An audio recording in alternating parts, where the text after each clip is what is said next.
এই দেশের যদি কেউ মালিকানা দাবি করে, এটার একমাত্র অধিকার আছে মুক্তিযোদ্ধাদের। কারণ আমরা যুদ্ধ করে এই দেশটা স্বাধীন করেছি। স্বাধীন করেছে বলেই অনেকে রাষ্ট্রপতি, অনেকে প্রধানমন্ত্রী, অনেকের অনেক সচিব, অনেকে অনেক কিছু, অনেক মেয়র, অনেক কিছু। যদি মুক্তিযোদ্ধারা দেশটা স্বাধীন না করত, তাহলে তো আজকে তাদের এই পদমর্যাদা কোনোভাবেই আসতো না।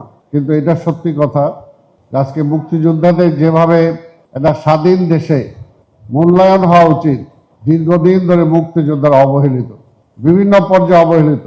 রাষ্ট্রের সর্বোচ্চ সম্মান, খাতা কলমের অধিকারী হলো মুক্তিযোদ্ধারা, কিন্তু বাস্তবে তার কিছু অংশও কিন্তু মুক্তিযোদ্ধারা পান না।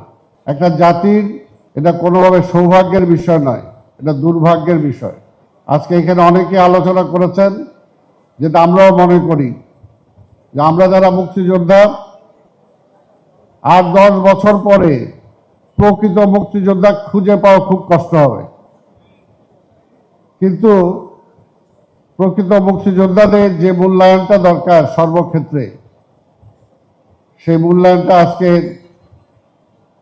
সেই অর্থে কিন্তু নাই। তবে আমরা বিশ্বাস করি মুক্তিযোদ্ধাদের মূল্যায়ন হয়েছিল।